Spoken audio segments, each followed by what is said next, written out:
Bem-vindos ao Raiz Cast, onde o entrevistador também é o entrevistado. Estamos começando o nosso 12º episódio da primeira temporada diretamente aqui do estúdio da Masper TV. Então, prepara teu chimarrão ou aquele café especial e vem com a gente mergulhar em mais uma história inspiradora de empreendedorismo. Raiz Cast, com Rodrigo Correia. Patrocínio Desinservice, Capolavoro e NutriSua. Bem-vindos! Então, como eu sempre falo aqui, ainda mais agora, Ano Novo 2025. Espero que você em 2024 fez a promessa e realmente vá para ação em 2025. Mas como é de praxe aqui no Raizcast, não sou eu quem apresenta o nosso convidado. Por mais que seja o Ano Novo 2025, ainda quem se apresenta é o nosso convidado. Vamos lá. Rodrigo, então, muito prazer estar aqui contigo. Agradecer pelo convite. Acho que vai ser muito produtivo a nossa conversa. E uma honra poder estar aqui, levar um pouquinho da nossa história, levar a história da Cainelli, levar um pouquinho da minha história e poder falar de algo que a gente gosta tanto, que é o vinho. Então, sou Roberto Cainelli, eu sou enólogo da Vinícola Cainelli, também proprietário da Vinícola Cainelli.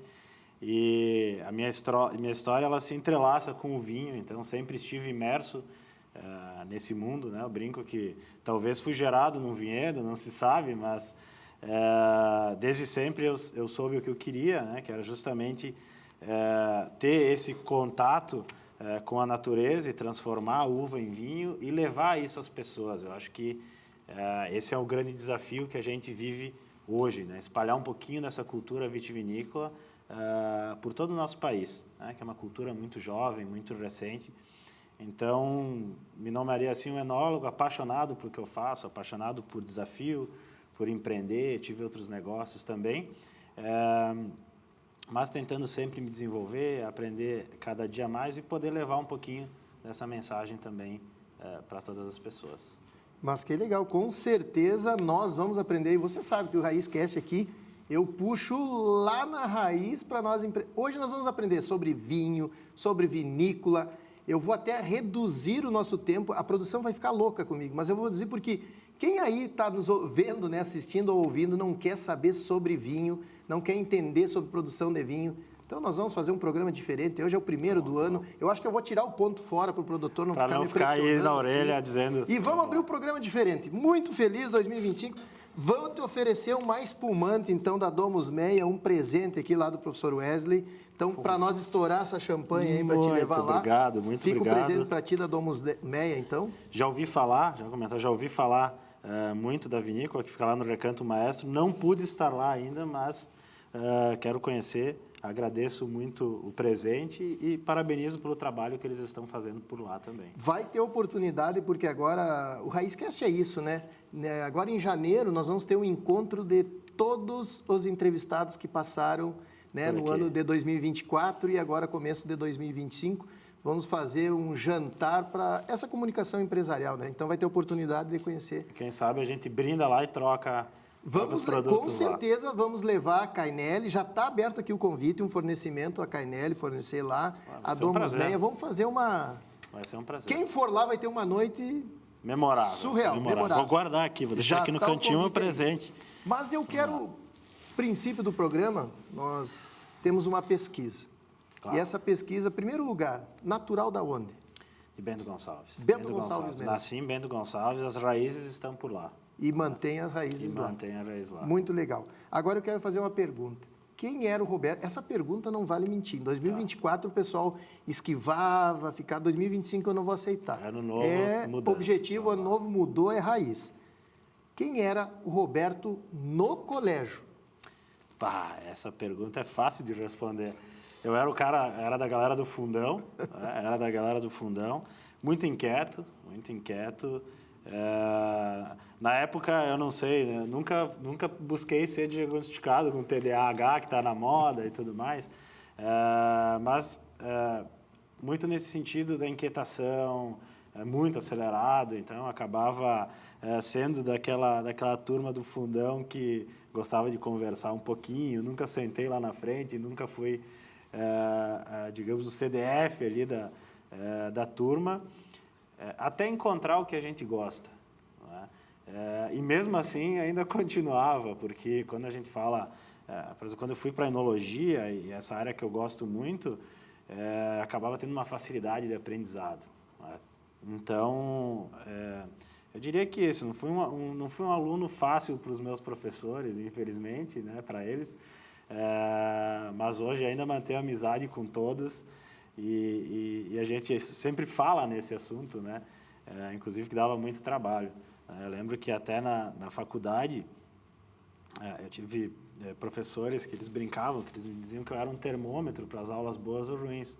Porque quando a aula estava ruim, ou eu levantava e saía, ou e quando a aula estava boa, eu prestava atenção. Eles diziam que usavam como termômetro, assim. Mas nesse sentido.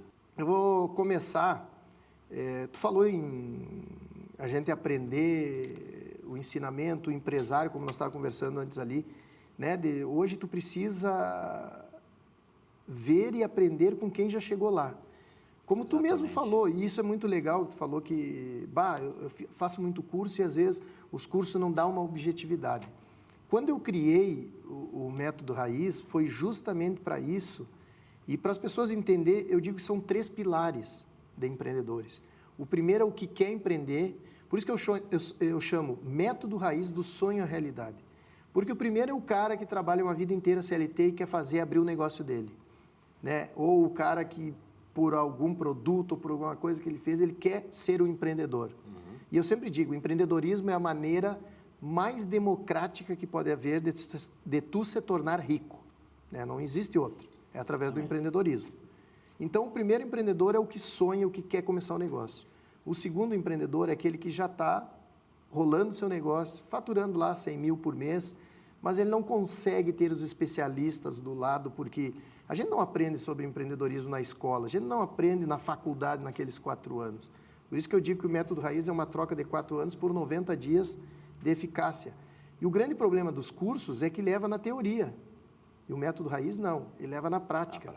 Nos 22 anos de empreendedorismo que eu tenho, levei mais de 15 para começar a evoluir.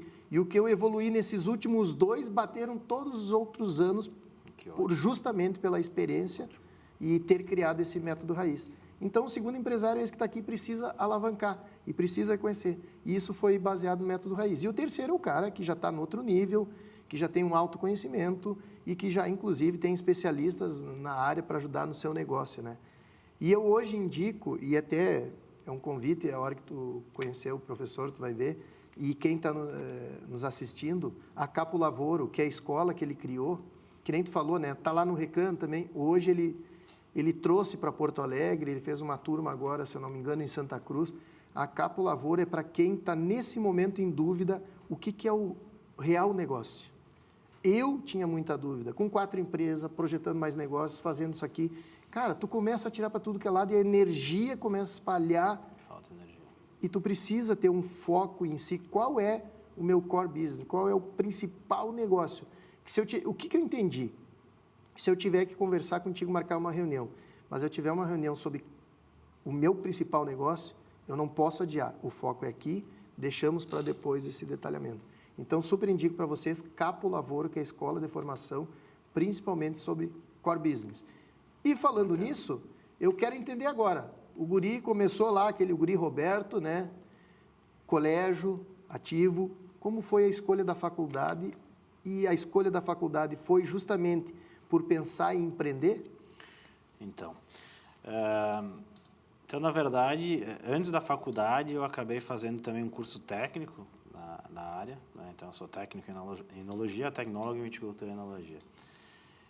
A escolha, ela acabou sendo de maneira, acho que bastante natural, assim, no sentido de que, para mim, sempre foi muito claro, porque tu vai buscar o que a gente gosta, o que tu gosta de fazer, né? Essa pergunta é uma pergunta difícil para um adolescente, né? O que tu gosta de fazer? Eu dizia tudo e nada ao mesmo tempo.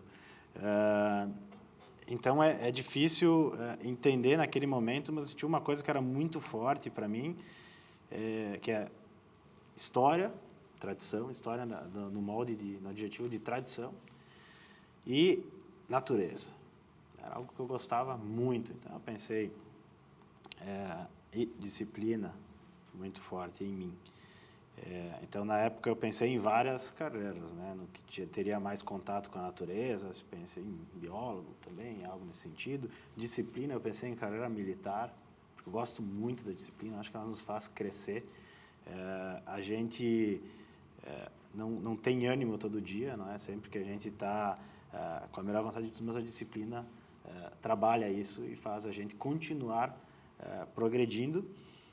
E a questão da tradição, a questão da história, que vinha muito em mim, mas eu nunca pensei em ser professor de história, nem nada do sentido, porque não era o ensinar sobre história, mas o aprender sobre história era algo que me cativava muito, a história da humanidade, da nossa, e a questão de tradição, né, da valorização do porquê que a gente chegou a estar aqui hoje, né? Como foi esse acontecimento.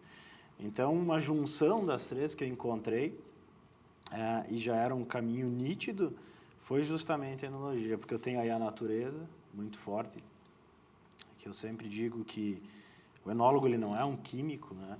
Ele é um agente transformador, melhor, condutor. A gente simplesmente conduz a natureza a chegar no que a gente considera um vinho perfeito. Depois a gente pode falar disso, mas a única coisa que a videira não quer é produzir um vinho bom. Ela, fisiologicamente, ela é feita totalmente para o modo contrário.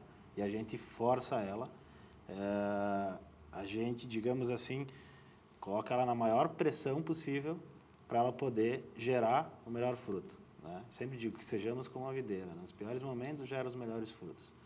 E, ao mesmo tempo, eu tinha essa questão da tradição, porque eu conseguia levar um pouco da história dos nossos imigrantes, dos nossos antepassados, do meu avô, que com quase 90 anos hoje, ele tem que ir para o vinhedo, ele tem que ir lá olhar vinha por vinha, ele tem esse conhecimento fisiológico de videira gigante, sem nunca ter estudado. Ele sabe empiricamente todos os processos. Por exemplo, se eu ir lá e cortar a raiz dela, o que vai acontecer? Ele sabe, mas ele não estudou fisiologia, ou seja, ele observou muito isso, por muito tempo. Então, a valorização disso. E, ao mesmo tempo, a disciplina de empreender. Né? A gente sabe que, às vezes, a gente acorda e diz, putz, estou cansado, hoje vai ser um dia difícil. A gente pensa isso por 10 segundos e depois continua. Então, acho que foi a junção de tudo isso que me fez escolher a enologia e, digo, um campo muito difícil no Brasil. Ao mesmo tempo, formamos enólogos espetaculares que, infelizmente, como várias áreas do mercado brasileiro são exportadas, né? Então, tem muito enólogo do Brasil, mundo afora. E é muito desafiador aqui no Brasil, tanto desafiador quanto tantos negócios, mas bastante desafiador também, porque a gente não tem a cultura do vinho no Brasil. Mas a escolha foi essa, foi uma junção de três valores que eram muito fortes em mim, né, nesse sentido.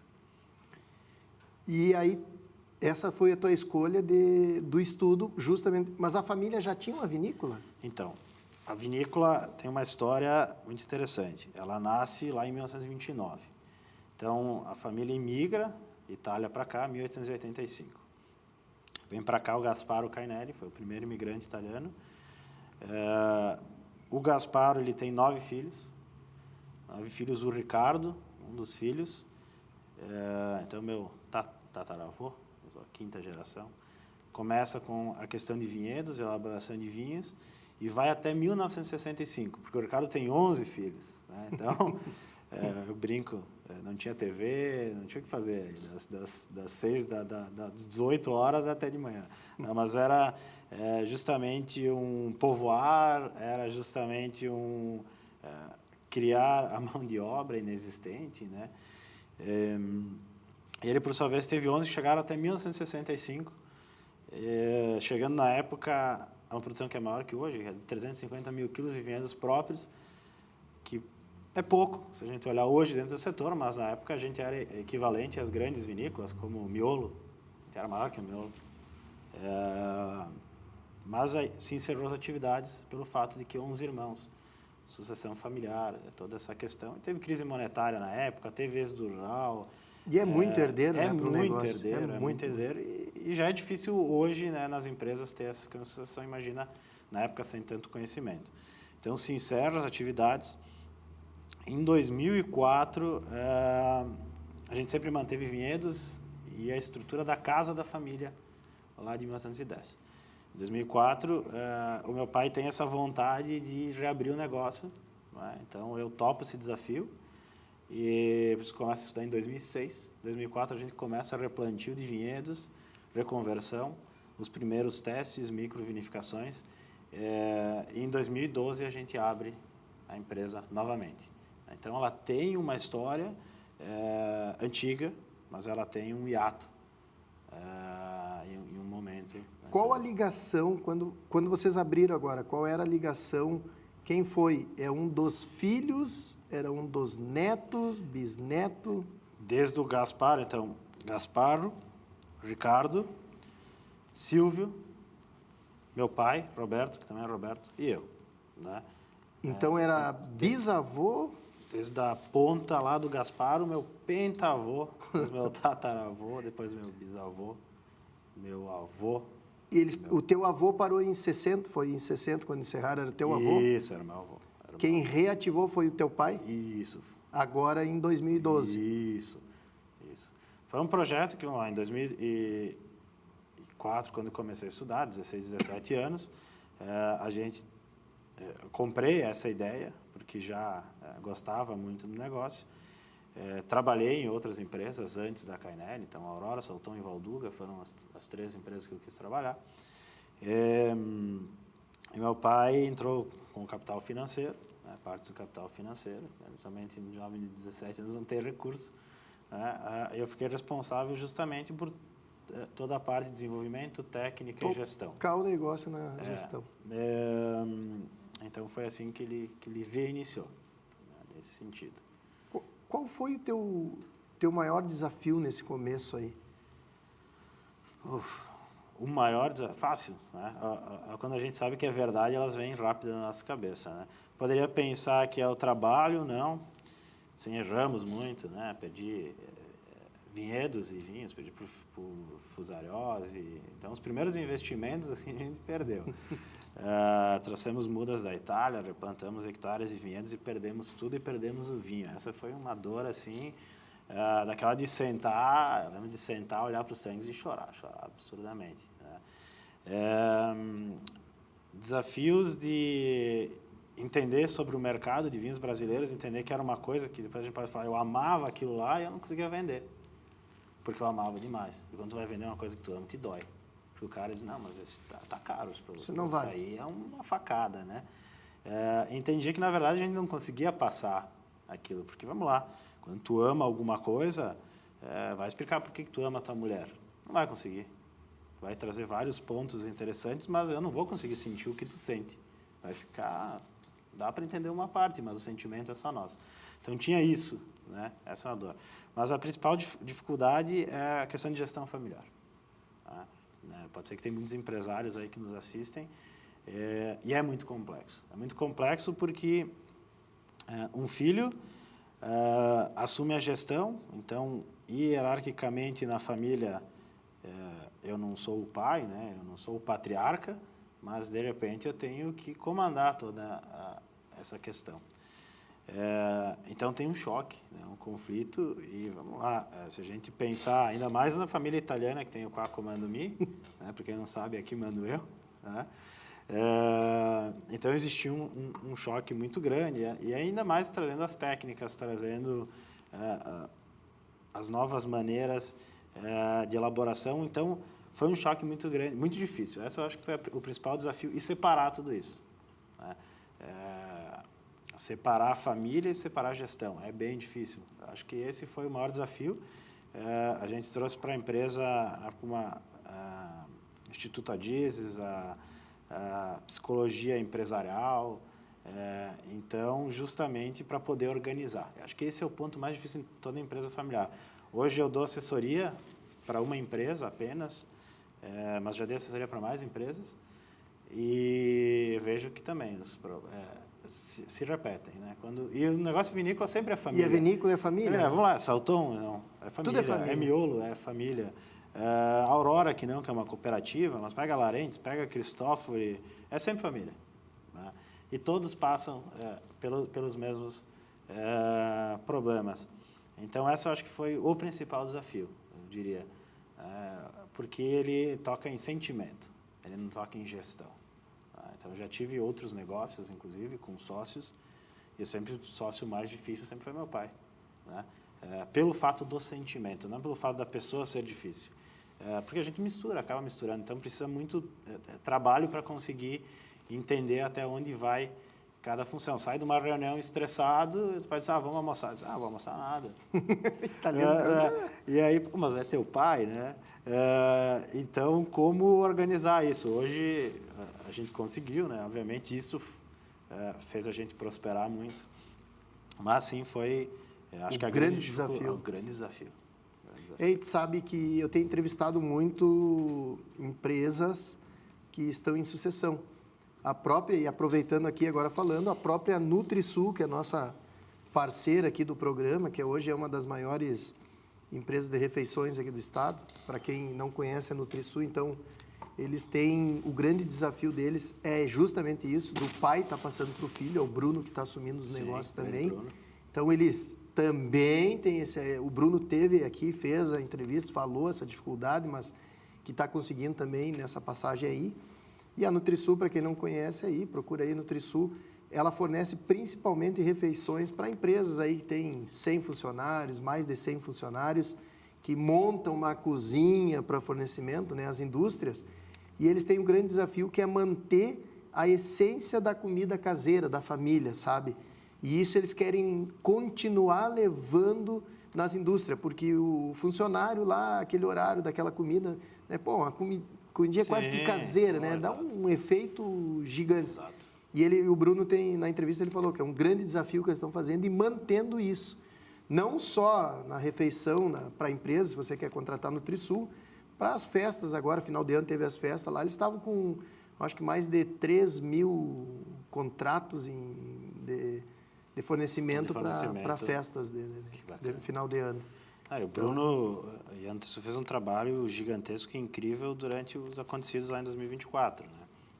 Então, a questão que a gente precisou das enchentes e tudo mais, eles fizeram uma super operação para fornecimento de comida, de marmita. Às vezes, as pessoas atingidas, a todo o corpo de voluntários e militares ali trabalhando. Então, eles fez um trabalho sensacional. E é bacana ouvir isso porque, olha só, e hoje a gente vê que uma das soluções da empresa familiar é estender o conceito de família aos colaboradores e às outras pessoas. E a gente acabou levando um pouco disso.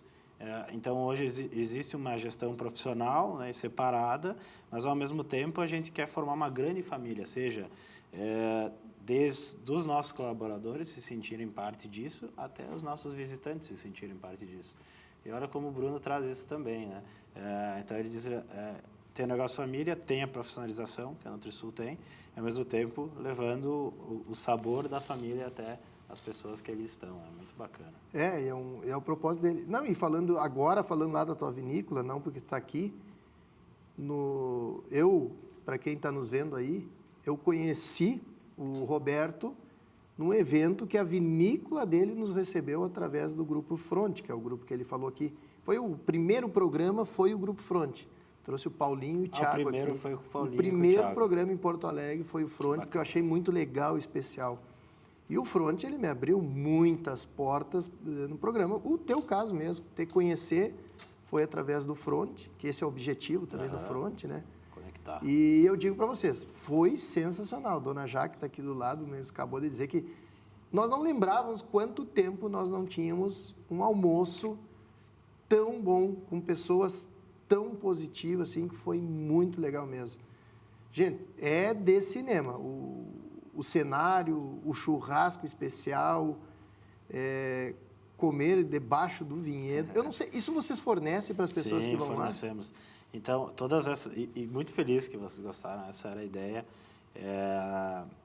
Que é muito, basicamente, aquilo que eu falei. Como nasce isso, né? E até hoje a gente é referência no turismo no Brasil. Né? São mais de 12 experiências de enoturismo. Enoturismo, para quem não sabe, pessoal, é o turismo do vinho. Ele não nasceu como enoturismo na Cainele, nasceu como turismo. E foi batizado ao longo do tempo. São mais de 12 experiências de enoturismo lá na Cainele.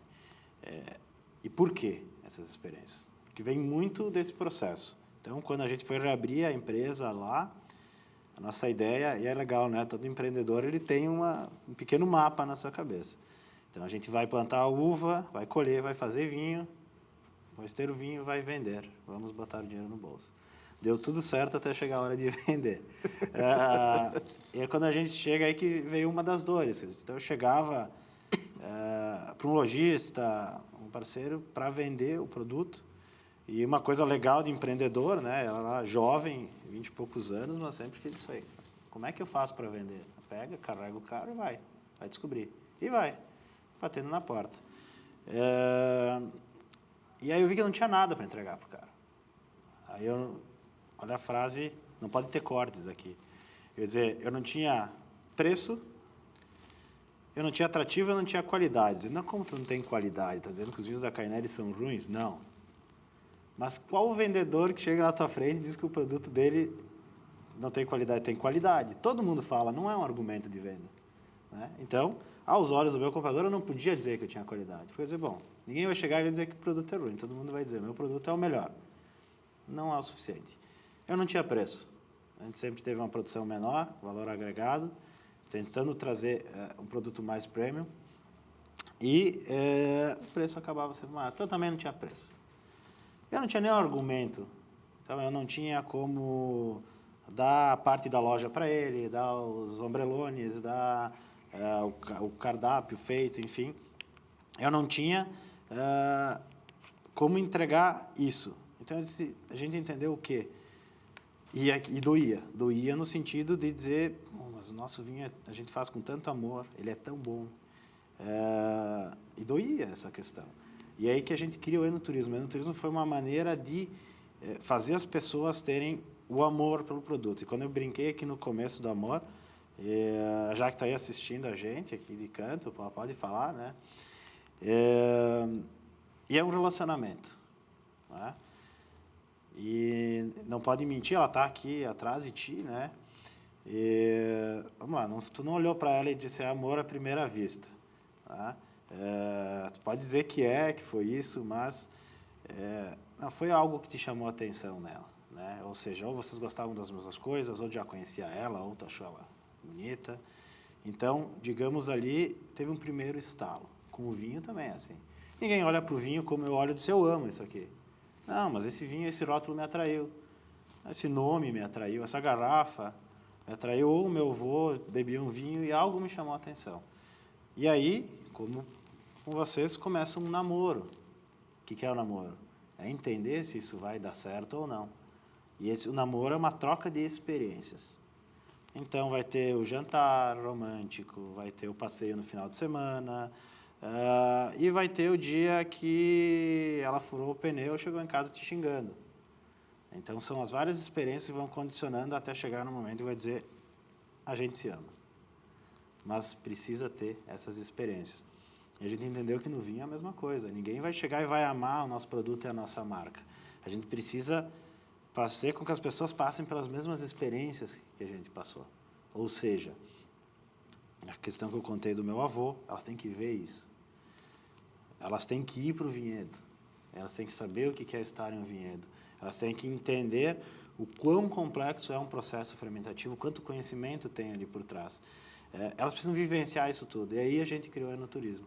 Então, hoje a gente tem desde experiências de imersão no vinhedo, gastronômicas, desde experiências mais técnicas, para só entender o que é o solo, como ele é composto e como ele trabalha isso no vinho, até a experiência mais imersiva que a gente tem na Cainele, que se chama vinhateiros, que o nosso cliente ele acompanha pode ser desde o plantio, desde a poda, até o produto final, sendo protagonista da elaboração. Como é que é isso? Ele chega lá e compra uma barrica. E aí ele vai decidir tudo. É como se ele tivesse uma vinícola, estivesse alugando a Cainele e alugando o enólogo da Cainele. Então, ele vai acompanhar todo o processo produtivo, ele vai dizer, eu fui para a França, acontece, vi uma poda Guyot, eu quero fazer uma poda Guyot, vamos fazer uma poda Guyot. naquele lote de vinhedos dele, a gente faz uma poda Guyot.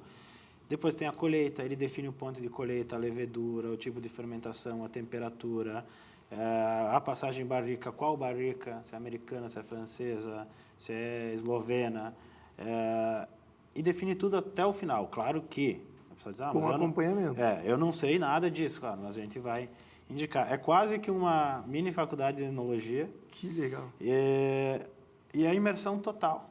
Então, tem clientes que fazem para ter o seu vinho, tem clientes que... Teve vinícolas que já fizeram, vinícolas fora do estado do Rio Grande do Sul, que estão se formando, estão contratando enólogos. O cara diz, não, eu vim fazer porque eu quero saber o que o meu enólogo faz. Então, quando ele falar comigo, eu vou entender um pouquinho melhor. A pessoa que está do outro lado está que nem eu, curioso, assim. O quanto custa essa experiência de ter um próprio vinho? Então, hoje são várias modalidades. Ela começa com uma barrica, é o módulo mais completo. Por que uma barrica? O pessoal diz, por que uma barrica? Porque você tem muitas garrafas. Porque é o mínimo de recipiente que eu consigo trabalhar. Ou seja, eu não tenho como fazer 10 litros de vinho. Eu preciso ter um mínimo. Tem que ser na barrica. São 225 litros, 300 garrafas. Esse ele parte de um custo de R$ 69,00 por garrafa. Né? Mas lembrando, não é o custo de garrafa. É o custo da experiência que leva mais de um ano e meio. Mas se tu pegar 69 o custo por garrafa... É muito barato. Não, para uma experiência, para aprender. É muito barato. Pelo amor de Deus. Quem está nos ouvindo, já fica a dica aqui. É uma experiência transformadora. E para uma empresa, vamos lá, para a empresa agora. Quem é empresário aqui? Quer fazer toda uma experiência, criar seu próprio vinho e consegue colocar sua marca daí nos rótulos. Marca, sim. Então, olha só, uma experiência. Tu produziu, tu escolheu e tu depois pode presentear os teus clientes com a tua marca. R$ 69,00 por cliente. É muito barato. Uma experiência... E hoje nos procuram, então, as empresas para presentear, as empresas para ter a sua marca, restaurantes, Pepo Cucina aqui de Porto Alegre, por exemplo, toda a linha de vinhos foi elaborada através do projeto Vinhateiros.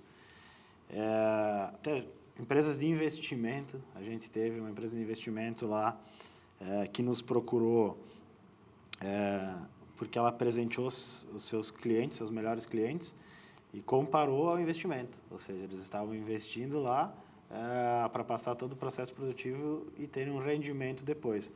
E muitas marcas comercializando o vinho, inclusive. E eu brinco que é como um prédio na planta. É um investimento inicial que faz junto com a gente, se torna barato, porque esses vinhos, na ponta, a comercialização deles seria em torno de 250 a 300 reais a garrafa. Então, é praticamente um investimento. E para quem quer se divertir, grupos de amigos, e aí tem um ponto. Mas é muito 300 garrafas para mim. Então, junta 30 amigos, que vai dar 10 garrafas cada um, a gente faz um grupinho de WhatsApp lá, e todo mundo participa. Claro que a tomada de decisão tem que ser única, né? Não tem como um querer um vinho de 6 meses, outro de 9 de barrica. Mas acaba sendo confraternização, porque vai ter um momento de colheita, vai ter os almoços, os jantares. A pessoa vai lá e pode participar. Pode participar. E chave aberta. Todo vinhateiro que está hoje acompanhando, são mais de 20 grupos de vinificação que a gente tem. Ele tem a chave da vinícola, praticamente. Ele diz, domingo eu estou passando aí com a minha família, eu quero provar o meu vinho. Ele vai para dentro da produção e prova o vinho. Então, esse é o auge assim, da experiência, o máximo que a gente conseguiu proporcionar. Qual o tempo, geralmente, que leva essa experiência? O mínimo de 9 meses. Um bebê, praticamente. E o máximo, não tem o máximo. Pode ser que alguém diz, eu quero 70 meses de barrica, nunca aconteceu. Mas já aconteceu 14 meses de barrica, então ela pode se estender por até 2 anos. Né? E aí, tendo um vinho mais complexo. Isso é inovador? Foi através da Cainelli que... Isso nasceu da crise, nasceu na pandemia. Então, o enoturismo sempre representou um bom faturamento para a gente, e aí, de repente, a gente... Muito legal. Aí vai outra coisa de empreendedor. Eu nunca ouvi falar sobre isso. Sobre essa experiência. Eu dizer que a gente não divulga tanto ela, porque ela é pesada para a equipe. Imagina a gente fazer 20 barricas, 20 vinhos diferentes. cada um com um grupo de pessoas mudando as características. É muito pesado. Então, a gente não abre tanto. Diz, tu quer chegar a 100? Não, nem pensar. Né? Não tem estrutura hoje para isso. Então, a gente mantém sempre nos 20 grupos. Tá? Porque a gente consegue dar o bom atendimento. E a gente tinha o enoturismo assim como uma boa fonte de renda e a gente sempre observava a questão do grau de dependência, um grau de dependência alto. Mas, por outro lado, a gente sempre pensava, não tem como parar o turismo, né? Quais que são as probabilidades de parar? A gente brincava, vai parar o trânsito, não vai mais ter como chegar. Não, mas isso nunca vai acontecer. Mas as pessoas vão deixar de viajar. Não, mas isso não vai acontecer. E, de repente, mas a gente já começou a fazer um trabalho, né, em outras frentes, diminuindo esse percentual. E aí, realmente, mostra que a gente teve uma pandemia que, de repente, ninguém mais sai de casa. E agora a gente teve, né, problemas recentemente, ano passado, com o aeroporto, que o pessoal não podia mais viajar. E com a queda de asfalto e tudo mais. Então, olha só como é importante a gente levar o conhecimento de gestão também para o negócio. E, entrando em 2020, veio a ideia de que agora, como é que a gente faz no turismo? Tem como fazer de maneira digital? Tem. Essa experiência ela começou totalmente digital. As pessoas acompanhavam de casa, tomando a decisão. E tiveram sorte, porque pegaram a melhor safra histórica dos últimos anos. E começou assim. Qual é o ano que foi a melhor safra? Era 2015, né? Se eu não me engano. Teve 2005, 2005. Isso. Teve outras grandes safras, mas 2020, historicamente, registro do Brasil, a melhor de todas. Né? Foi algo incrível e teve dois fatores, um que ninguém fala. Primeiro, as condições climáticas, excepcionais. Segundo, tempo. De repente, a única coisa que a gente tinha para fazer na vinícola era elaborar vinho. Porque toda a parte no turismo estava parada, o mercado, depois ele começou a aquecer lá na metade da pandemia, mas durante a vindima de 2020... Deu tempo para concentrar no produto. Só isso, a gente só fazia isso. Tudo conspirou a favor de a gente simplesmente se fechou e disse, vamos elaborar vinho. Então, nesse aspecto, foi muito positivo, né? Porque a gente teve todos os outros negativos. Isso contribuiu para uma safra, historicamente, eu brinco lá na vinícola, né? Tudo acontecia perfeitamente. As fermentações eram lineares, as clarificações, que é às vezes uma dificuldade do enólogo, aconteciam por si só, espetacular. Tudo aconteceu em 2020, que foi para isso aí. Inacreditável. Antes de eu entrar nas perguntas aqui, para nós ir tecnicamente batendo, eu estou curioso porque eu fiz uma brincadeira com ele lá na vinícola, que se ele acertasse, ter noção de quantas pessoas passavam no @careca_rodrigo_correia, eu ia dar um presente para ele. Eu gosto de fazer isso porque as pessoas não imaginam, né? Não acertam. E aí, eu nem vou falar o número aqui, não, mas talvez as pessoas vão ficar curiosas. Aí eu disse para ele, pode tentar imaginar quantas pessoas passam em 30 dias aqui. Aí ele chutou e eu dei Não dá o número que vai ganhar bastante presente. E eu dei uma margem para ele de 50 mil pessoas, né, para erro. E mesmo assim ele errou. Porque hoje o número que passa, até atualizado agora, tá? Hoje atualizando, é mais de 1.650.000, está aumentando mais ainda.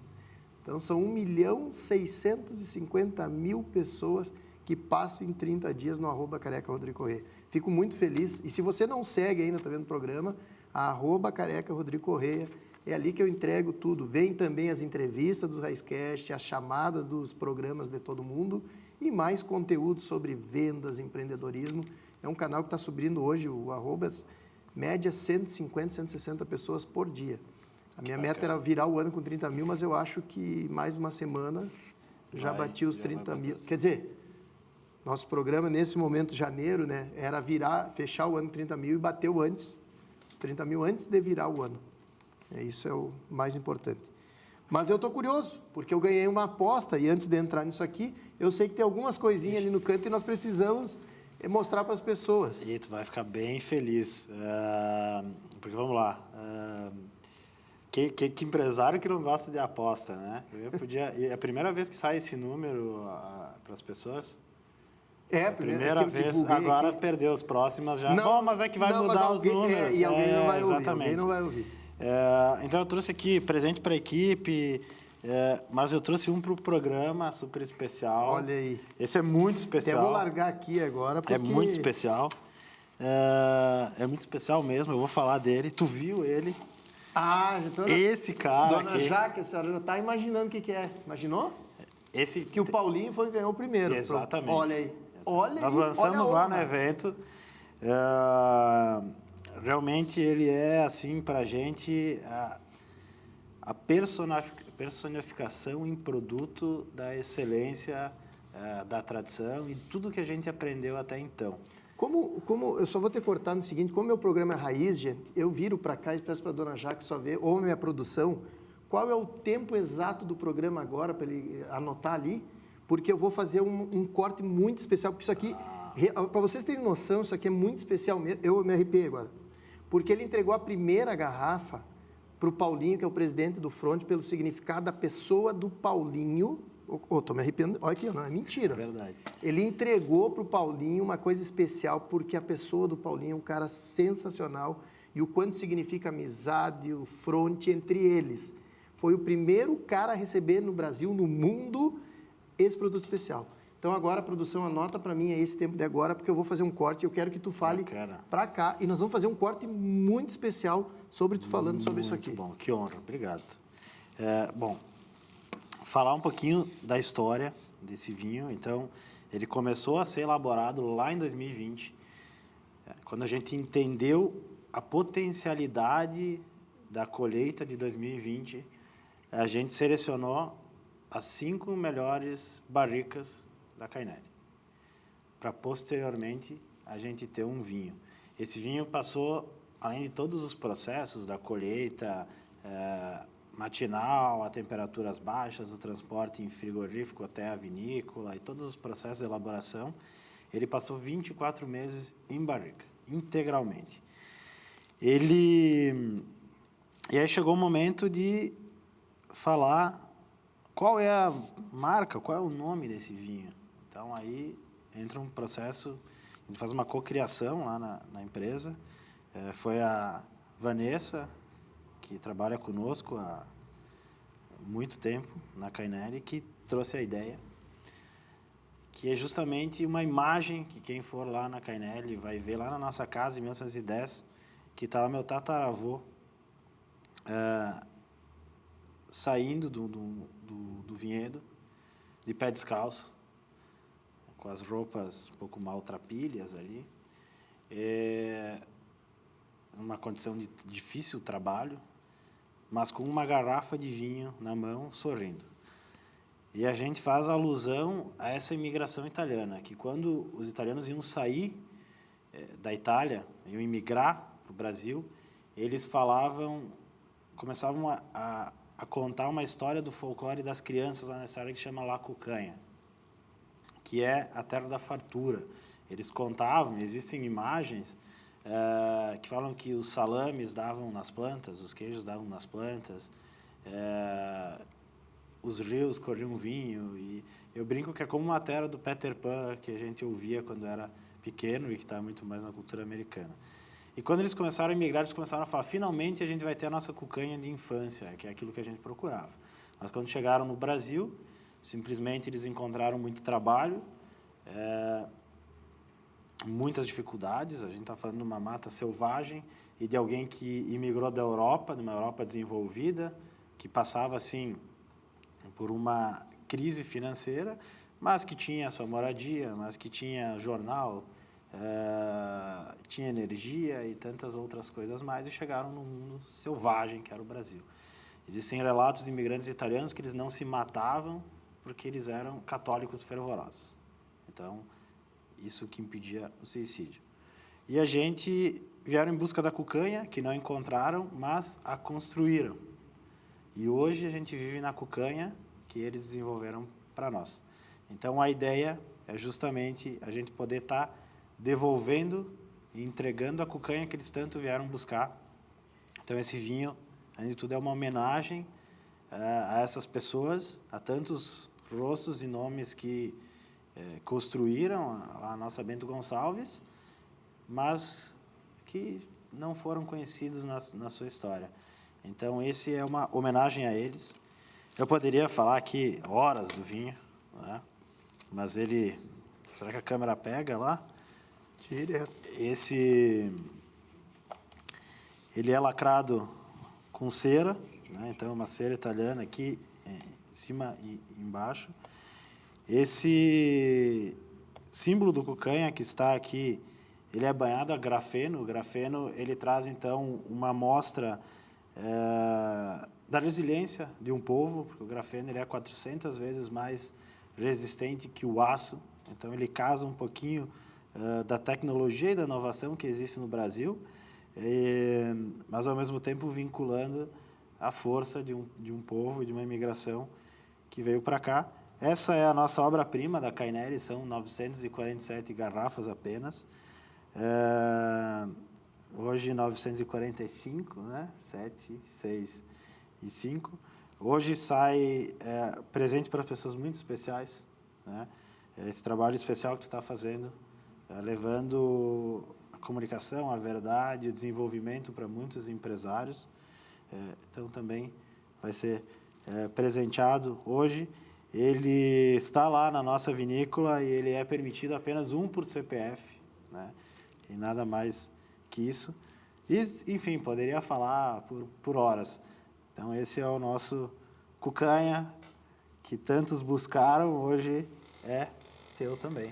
Então, eu me arrepio, né, sinceramente, porque só quem viveu a experiência, quando eu conhecia Cainelli lá, sabe o quanto para ele é, e vocês viram na fala dele aqui, o quanto ele se emociona e fala, e eu tenho certeza que vai dar um baita conteúdo para te colocar depois também, trazer, mostrando a emoção que trouxe, a história dos italianos, uma homenagem aos italianos que vieram aqui, né, para o Brasil, como tu disse mesmo, explorar, né? Explorar. Porque tu olha, ó, esse é o meu presente, olhem essa garrafa, gente, pelo amor de Deus, eu tenho medo de derrubar olha isso aqui. Ele já é um grande medalha de ouro, tá? A gente não bota a medalha para não estragar o design, mas ele já é um grande medalha de ouro brasileiro. Grande medalha de ouro, e eu vou te dizer que isso aqui eu vou escolher tomar numa data especial. Eu tenho um vinho que eu ganhei, que veio não lembro a vinícola, agora não lembro também, e eles me deram, e esse vinho faz 5 anos que eu tinha guardado, 4 anos que eu tinha guardado, que era na formatura da minha filha, que está sendo esse ano agora, e eu vou abrir a garrafa agora. E esse teu pode ter certeza que sabe o que vai ser?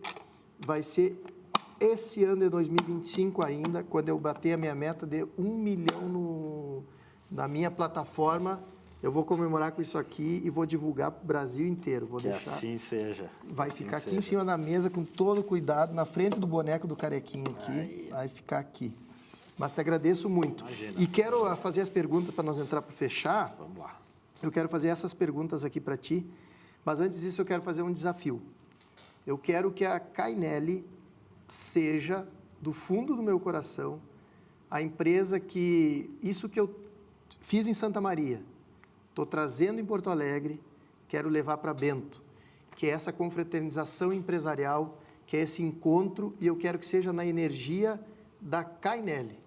E junto contigo eu quero para nós fazer e montarmos agora, para fevereiro, o encontro empresarial lá na Cainelli, justamente para isso, para ter essa essência. E como é que são os encontros para as pessoas entenderem?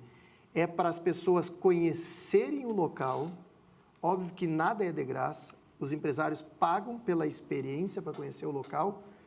O Raizcast, o Careca, não ganha nada, o que ganha é o network. Então, eu quero que seja oficialmente, nós façamos um evento esse ano, está combinado, através da Cainelli, levar para vocês terem uma experiência, os empresários que estão aí nos vendo, ouvindo, essa experiência que eu tive na Cainelli, eu quero levar para lá, e com uma experiência de negócio. Eu acho que até agora tu não fez nenhuma com rodada de negócio, né? Não, Todas com rodada não. Isso. Então, vamos botar no calendário como é que tu diz? Do Enoturismo? Do Enoturismo, do Enoturismo, vai ser um Enoturismo Business. O Enoturismo Business, o primeiro. Está criado o nome. Está criado, olha aí. Enoturismo Business. Ótimo. Eu acho que isso aí vai ser uma coisa que vai pegar bastante. Está criado, Está criado, então, agora ao vivo para vocês. Mas vamos lá, então, para a nossa parte final. Vai ser um bate-bola aqui com a pergunta e as respostas tuas. A Vinícola Cainelli tem uma história rica e emocional, como você como membro da 5ª geração. Olha como o meu pessoal estuda. Bom, mas olha só. Essa é a guria que se formou agora em Direito, que é ela que pesquisa. Que pesquisou. É ela que faz. E eu nem sabia as perguntas. Nicole. Entrou em contato. A Vinícola Cainelli tem uma história rica e emocional. Como você, membro da 5ª geração, mantém viva a tradição da tua família enquanto inova na produção de vinhos e experiências do enoturísticas. Então, olha, aqui está uma grande prova, onde a gente mistura inovação, conhecimento e honrando a tradição. A gente tem dentro da Cainelli processos de elaboração hoje muito complexos, muito inovativos. Os processos de pigeagem, de alternância de temperatura, de uso de leveduras selecionadas e selvagens, do uso do surli durante os processos de elaboração. Tem muita pesquisa. A gente é protagonista no Brasil em variedades de melhoramento genético, né? Então, a gente tem lá o Bibiana, que são 3 vinícolas no Brasil apenas que tem, o Lorena, que é uma outra híbrida brasileira, agora a gente está para lançar o Margot. Então, a gente faz muita pesquisa, apesar de a gente ser muito pequena. A gente tem hoje um P&D dentro da vinícola justamente para desenvolvimento de novos produtos. Inovação chama-se. Inovação. Eu vou ter que cortar porque o tempo está comendo e a TV é no tempo. A segunda, qual a importância do enoturismo para a vinícola? Tu já falou. É levar a experiência e mostrar quem a gente é. E foi uma jogada estratégica de marketing e vendas. Exatamente. Então, visionário, seja um visionário. O Museu da Vinícola preserva a história da tua família. Exato. Está aí contando também de onde vem a preservação e mostrar a tradição também. Como tu equilibra o respeito pela técnica tradicional com a incorporação da tecnologia? Então, eu acho que elas se complementam. A gente consegue entender melhor o nosso terroir e entender como as novas técnicas podem auxiliar ele a chegar no seu potencial máximo. E para complementar o museu, quem não sabe de onde vem, não sabe para onde vai. Então, isso é muito importante para a gente. Muito boa, olha aí. Que conselho tu daria para o empreendedor que desejam resgatar os negócios familiares?